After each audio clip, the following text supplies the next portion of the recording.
은혜 받으실 말씀 역대상 17장 1절부터 8절까지입니다. 자, 17장 1절부터 8절.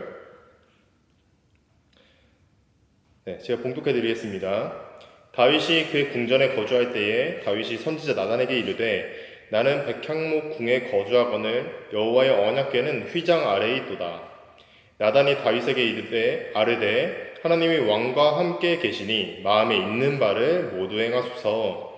그 밤에 하나님의 말씀이 나단에게 임하여 이르시되 가서 내 종 다윗에게 말하기를 여호와의 말씀이 너는 내가 거할 집을 건축하지 말라. 내가 이스라엘을 애굽에서 올라오게 한 날부터 오늘까지 집에 있지 아니하고 오직 이 장막과 저 장막에 있으며 이 성막과 저 성막에 있었나니 이스라엘 무리와 더불어 가는 모든 곳에서 내가 내 백성을 먹이라고 명령한 이스라엘 어느 사사에게 내가 말하기를 너희가 어찌하여 내 백향목 집을 건축하지 아니하였느냐고 말하였느냐고 또한 내 종 다윗에게 이처럼 말하라. 만군의 여호와께서 이처럼 말씀하시기를 내가 너를 목장 곧 양떼를 따라다니던 데에서 데려다가 내 백성 이스라엘의 주권자로 삼고 네가 어디로 가든지 내가 너와 함께 있어 내 모든 대적을 내 앞에서 멸하였은즉 세상에서 존귀한 자들의 이름 같은 이름을 내게 만들어 주리라. 아멘. 네, 저번 시간에는 역대상 이제 1장 1절부터 16장까지 긴 이야기를 좀 일축해서 다루었는데요. 그 내용을 이제 정리해 보면 이제 복귀해 보겠습니다. 역대기는 당시 쓰일 때 포로기한 공동체에게 신앙 공동체성이라는 정체성을 각인시켜 주기 위해서 쓴 겁니다. 그리고 그 정체성은 이제 신앙 공동체고, 특히 이 성전을 재건하는 문제에 대해서도 얘기를 하고 있었는데, 그 동기부여를 하기 위해서 저술되었습니다. 대표적으로 다윗과 솔로몬이 그 성전을 세웠던 이야기들을 꺼집어내서 신앙 공동체로서의 정체성과 성전 재건이라는 그 모티브를 독려하기 위해서 쓰인 겁니다. 저번 주에는 역대기의 이런 배경을 전제하면서 오늘날의 교회에 대해서 살펴보는 말을 다뤘습니다. 예수 사건 이후에 교회의 정체성은 이제 건물이나 제도에 있지 않고 삶으로 드리는 예배에 있다고 제가 저번 주에 얘기했습니다. 그래서 우리는 각자가 교회이기 때문에 이 성전은 말 그대로 임시로 지어진 처소입니다. 그래서 우리는 교회로서 세상에 던져지고 세상에 맛을 내고 활력을 만들고 또한 사회적으로 심리적으로 어려운 곳에 가서 어두운 곳에 가서 빛을 비춰야 하는 작은 빛이 되어야 한다고 저희 교회로서 그렇게 살아야 된다고 말했습니다. 그래서 한편으로는 우리가 그런 존재가 되기 위해서 열심히 책도 읽어야 되고 운동도 해야 되고 자기관리도 하면서 또한 자기 밥벌이를 하면서 책임 있는 존재가 되어야 한다고 말했습니다.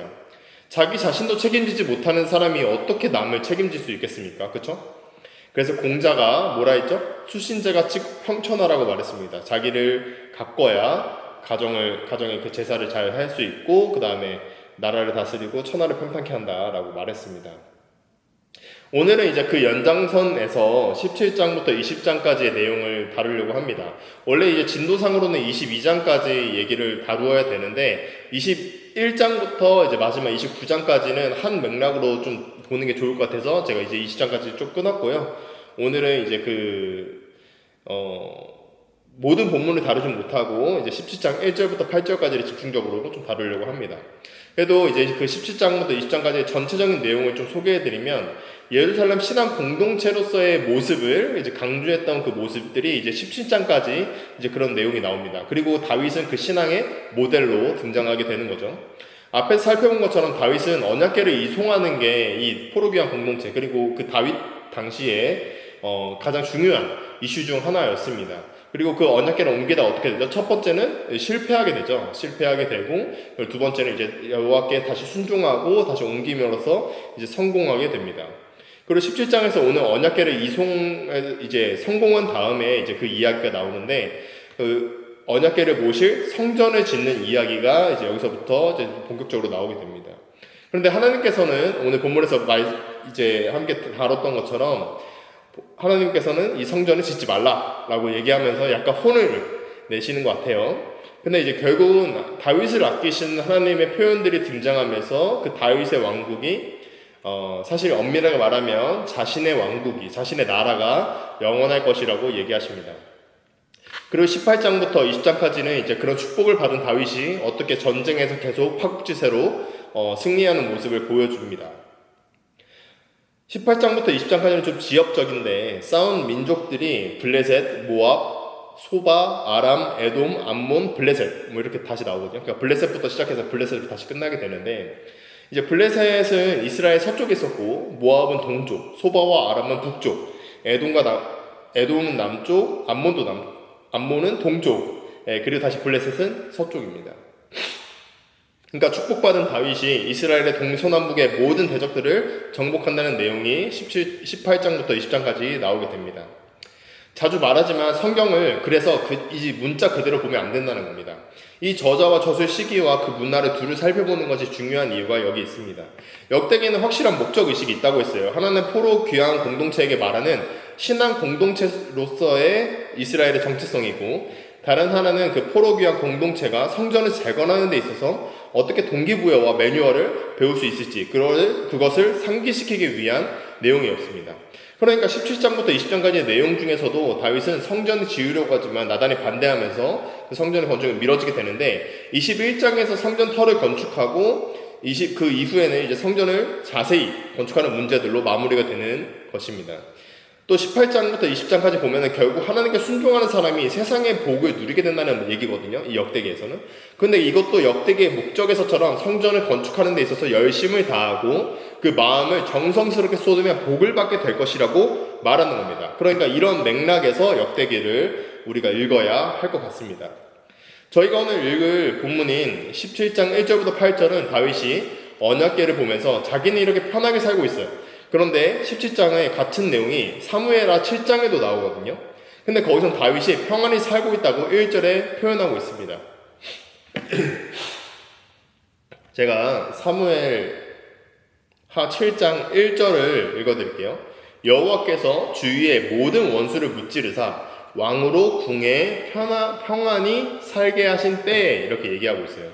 근데 반면에 지금 오늘 우리가 읽은 본문에는 평안히 쉰다는 얘기는 없습니다. 그러면 본문에 왜 그 내용을 얘기하고 있냐? 본문은 다윗이 그의 성전에 거주하고만 있다라고 얘기하면서 의도적으로 다윗의 그런 나태한 모습들, 그런 부정적인 모습들을 숨기는 겁니다. 다윗은 성전 건축의 모델로 역대기 저자가 제시하고 있으니까 그럼 누가 잡히면 안 되잖아요. 저번 주에도 말한 것처럼 다윗의 부정적인 사건들은 여기서 다 미화되거나 나오지 않습니다. 자기 부하를 살인미수하고 그 부하의 아내를 강간한 것들은 나오지 않습니다. 근데 어쨌든 사무엘하 7장의 내러티브가 역대기 저자가 보기에는 아주 강력한 성전의 동기부여이기도 했거든요. 근데 평안히 쉬고 있다는 말 같은 거는 이제 빼버린 겁니다. 그래서 이해되시죠?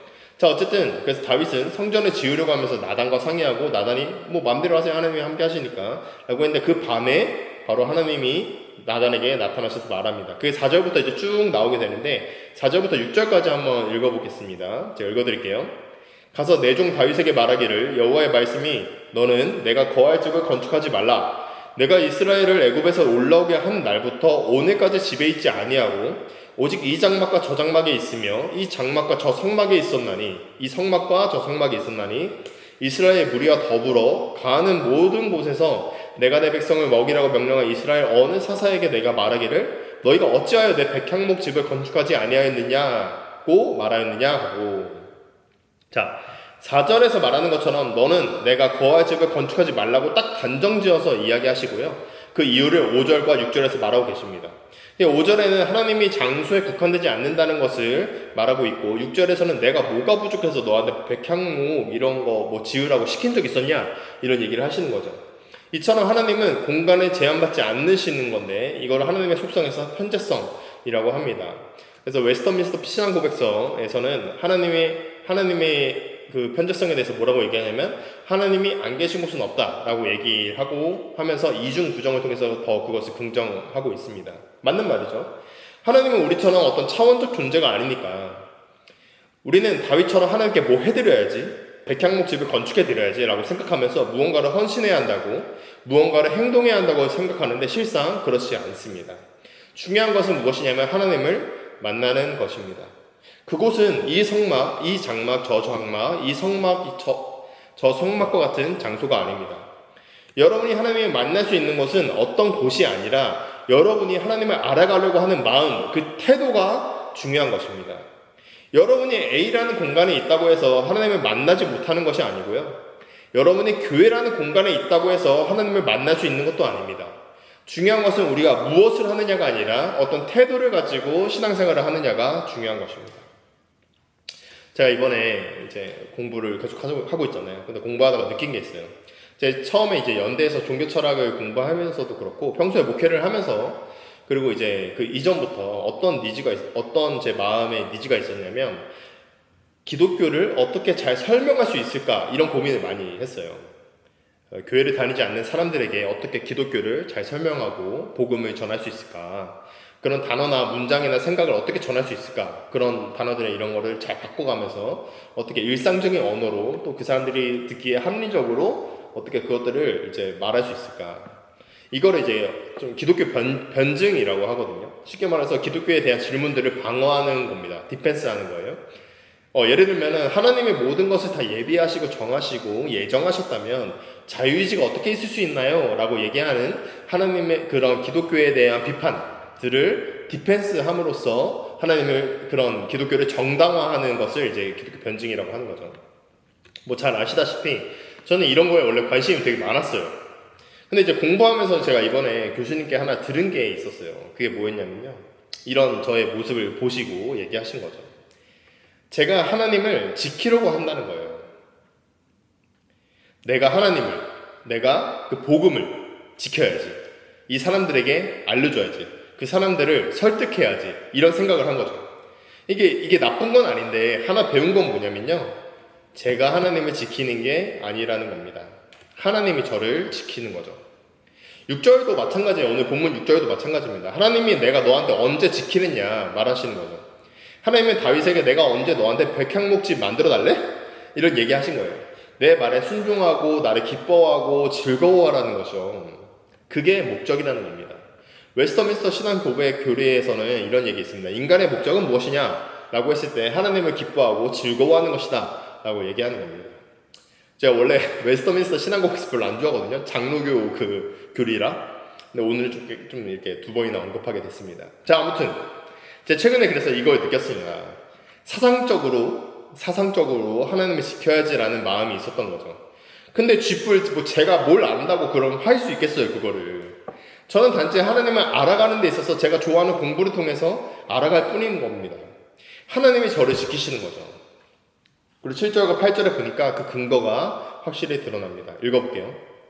또한 내 종 다윗에게 이처럼 말하라. 만군의 여호와께서 이처럼 말씀하시기를 내가 너를 목장 곧 양떼를 따라다니던 데에서 데려다가 내 백성 이스라엘의 주권자로 삼고 네가 어디로 가든지 내가 너와 함께 있어 네 모든 대적을 네 앞에서 멸하였은즉 세상에서 존귀한 자들의 이름 같은 이름을 내게 만들어주리라 라고 얘기하고 있습니다. 7절에 근거가 나와요. 7절에 하나님이 내가 너를 지키고 있었다고, 내가 너한테 백향목을 짓는 그런 고민조차 할 수 있게끔 만든 그 자리에 이스라엘의 주권자로 삼은 그게 누구냐? 바로 나다. 원래는 목동에 불과하던 너가 이스라엘의 주권자가 된 거다. 나를 통해서. 근데 어디서 교만하게 이 자식이 이렇게 얘기하시는 거죠. 예. 근데 하나님이 그저 그렇게 혼내시고 그런 게 아니라 8절부터 14절까지 약속을 얘기하시는데요.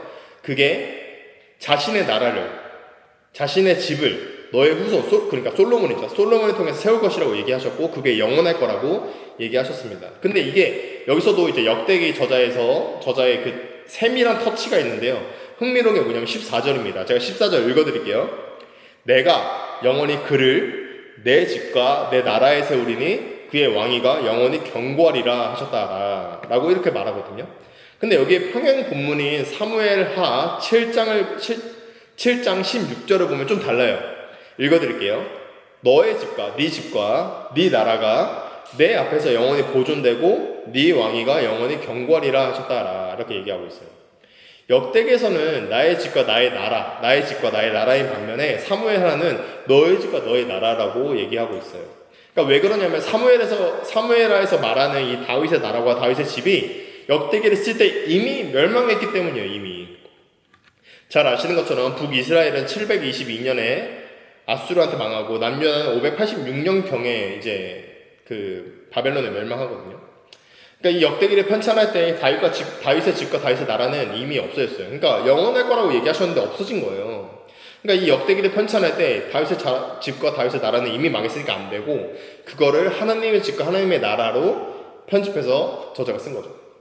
그렇다면 이 하나님의 집과 하나님의 나라는 당연히 무엇을 얘기하냐면, 하나님의 영원히 그런 분이니까 당연히 영원히 존속되는 거겠고, 그리고 그것은 예수 그리스도를 통해 이루어질 하나님 나라, 이미 예수님을 통해서 시작되고 다시 오실 예수님으로 완성되고 영원히 이어질 그 하나님 나라를 말하는 겁니다.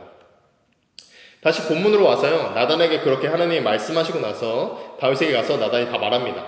그리고 다윗이 그 말들을 성찰하고 전장에서 파죽지세로 승리하면서 그 복을 누리는 것으로 20장까지의 내용이 마무리가 되게 됩니다. 자세히 살펴보기는 어려울 것 같은데, 그 정복하는 과정이 아까 말했던 것처럼 이제 동서남북, 그러니까 이스라엘의 모든 대적들을 승리하는 것을 저자는 복을 받는 다윗의 모습으로 보여주는 겁니다. 자, 설교를 마무리하겠습니다. 역대기 저자는 다윗의 긍정적인 모습을 부각시키면서 나단과의 대화를 통해서 성전을 지으려는 의도를 보여줍니다. 근데 나단에게 말씀하시는 하나님은 단호하고 엄중하게 그런 성전 짓지 말라고 얘기하십니다. 애초에 그런 성전에 갇혀있는 분이 아니라고 말씀하시면서 또한 백향목 궁 같은 거 요구한 적도 없다고 얘기하십니다. 그리고 내가 너를 목동에서부터 이스라엘의 주권자로 만들었는데 그거 까먹었냐고 하면서 자신의 집과 자신의 나라를 다윗의 그러니까 솔로몬을 통해서 이어가실 거라고 말하는 겁니다. 이건 역대기 저자가 성전 건축과 신앙 공동체로서의 정체성을 분명히 해주는 이야기인 것 같습니다. 그 과정에서 평행 본문인 사무엘하 7장은 조금 바뀌면서 새롭게 재진술되는 부분들이 생기게 됩니다. 제가 교회 다니면서 웃겼던 게 뭐였냐면, 좀 재밌었던 포인트가 뭐였냐면, 보통 이제 신앙생활을 열심히 하는 친구들이 이제 범하는 우 같은 건데요. 뭐 우라고 하기는 그렇고 좀 재밌는 해프닝인데, 뭐 10대나 20대 된 애들끼리 자기들끼리 모여서 기도회를 하거나 예배를 하거나 뭐 이런 거를 할 때가 있어요. 근데 그러면 너무 귀엽고 너무 좋잖아요, 보기에. 근데 이제 찬송을 잘못 고를 때가 있어요. 물론 이제 그 사람들은 진심인데 제가 보기엔 좀 잘못 고른 건데, 뭐 지금까지 지내온 것, 이런 찬송을 할 때가 있어요. 뭐 지금까지 지내온 것 주의 크신 은혜라 이렇게 얘기하면서 뭐 자기들이 힘들었던 거 이런 얘기하는 거죠. 근데 그러면은 이제 지나보니 모든 것이 다 은혜입니다, 뭐 이런 얘기를 하거든요. 그럼 진짜 웃겨요. 뭐 아니 얼마나 살았다고, 뭐 10대 20대가 얼마나 살았다고, 심지어 30대도 그렇고 얼마나 살았다고 그런 얘기를 하는지, 이제 한편으로는 또 귀엽기도 하면서 한편으로는 신앙을 저렇게밖에 못 가르치는 이 사태가 원통하다 이런 생각도 좀 하게 되고 저 자신도 좀 반성하게 되거든요. 근데 반면에 완전히 감동적인 찬양이 있어요. 교회에 엄청 지긋하게 나이 드신 분들이 가끔 나와서 특송을 하시거나 그럴 텐데요, 화음도 안 맞고 음정도 안 맞고 박자도 안 맞아요. 또 예배 중에 특송하러 나오시는데 나오시는 것도 엄청 오래 걸려요. 네, 근데 그분들이 부르시는 노래에는 감동이 있습니다. 식민지도 거치시고 전쟁도 거치시고 IMF나 군부 독재 뭐 이런 많은 사건들을 지나시면서 부르는 그 찬송은 엄청 감동이 있습니다. 저도 오늘 설교를 준비하면서 다시 생각해보게 된 건데, 이번 학기에 교수님이 저에게 말씀하신 것이 큰 울림이 있었어요. 내가 하나님을 지키는 게 아니라 하나님이 나를 지키신다는 거죠. 하나님은 우리에게 뭘 요구하시는 걸까요? 많은 헌금, 많은 예배의 시간, 봉사 시간. 저는 사무엘이 사울에게 한 말을 통해서 하나님께서 원하시는 것이 무엇인지 알 수 있다고 생각합니다. 사무엘상 15장 22절인데요. 제가 한번 읽어드릴게요. 사무엘이 이르되 여호와께서 번제와 다른 제사를 그의 목소리를 청종하는 것을 좋아하신같이 좋아하시겠나이까. 순종이 제사보다 낫고 듣는 것이 순양의 기름보다 나으니. 아멘. 이렇게 얘기하고 있습니다. 순종이 제사보다 낫고 듣는 것이 순양의 기름보다 낫다고 말하면서 번제와 다른 제사보다 그것들이 중요하다고 말하고 있습니다. 중요한 것은 그러니까 무엇이냐면, 무엇을 하느냐가 아니라 어떤 태도를 가지고 신앙생활을 하느냐라는 것이죠.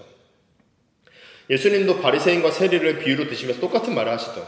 바리새인이 나는 금식도 하고 11조도 냅니다, 저 세리와는 다르게요, 이렇게 얘기했어요. 그랬더니 옆에서 세리가 누가복음 18장 13절에 뭐라고 하냐면, 멀리 서서 감히 눈을 들어 하늘을 쳐다보지도 못하고 다만 가슴을 치며 이르되 하나님이여 불쌍히 여기소서 나는 죄인으로소이다 라고 했더니 예수님이 14절 다음 절에서 뭐라고 얘기하냐면 바리새인처럼 자기를 높이는 자는 낮아질 거고 세리처럼 자기를 낮추는 자는 높아질 거다 라고 얘기를 하면서 똑같은 얘기를 하고 계십니다. 하나님은 성전을 짓는 행위보다 언약 안에 거하는 존재를 원하시는 겁니다. 순종이 제사보다 낫고 듣는 것이 순양의 기름보다 낫다는 말씀처럼 우리는 언제나 무엇을 하느냐 이런 거에 집중하는데 그것보다는 어떤 태도로 신앙생활을 하고 있느냐라는 것이 가장 중요한 것입니다. 그렇게 물으시는 하나님의 부르심 앞에 우리는 서게 되는 것입니다. 저는 여기서 케빈 베누저라는 신학자의 글을 떠올리게 됐습니다. 그는 해석학에는 두 가지 죄가 있다고 말했습니다. 하나는 교만이고 하나는 태만입니다. 교만은 해석자가 성급히 어떤 절대적 지식에 도달했다고 믿는 그런 죄고, 태만은 그런 해석을 하려고 하는 노력을 방기하고 진리를 찾는 것을 포기하는 것입니다. 그는 우리가 추구해야 할 것이 뭐냐면 이 둘을 넘어서서 겸손한 확신, 곧 부드러운 열정이라고 말했습니다. 다시 말해서 우리는 하나님에 대해서는 쉽게 알 수 없지만 쉽게 알 수 없기 때문에 겸손해야 하고, 그럼에도 불구하고 우리가 알 수 있는 한에는 최선을 다해서 이해하려고 하는 그 태도가 확신적으로 중요하다는 것입니다. 결국 우리는 하나님을 다 알 수 없지만 그 하나님을 온 마음과 정성과 뜻을 다해 알아가려고 하는 사람들입니다. 우리에게 주신 말씀, 우리 안에 계신 성령, 우리 곁에 있는 공동체는 그 하나님을 알아가도록 돕는 은혜의 통로입니다. 교만과 태만을 피해서 겸손한 해석자가 되고 겸손한 예배자가 되어서 다윗처럼 하나님 앞에 머무르는 우리가 되기를 바랍니다. 내가 하나님을 지키는 것이 아니라 하나님이 나를 지키신다는 것처럼 오늘도 우리 삶의 모든 자리에서 하나님의 말씀 앞에 겸손히 서는 우리가 되기를, 그런 말씀의 사람이 되기를 축복합니다. 기도하겠습니다.